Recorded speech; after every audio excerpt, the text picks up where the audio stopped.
गए हम प्यार जता के, टूट गए हम प्यार जता के।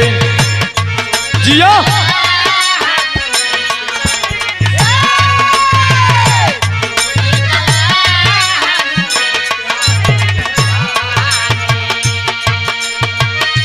पत्थर दिल से, पत्थर दिल से दिल को लगा कर, टूट गए हम प्यार जता कर, टूट गए हम प्यार जता कर।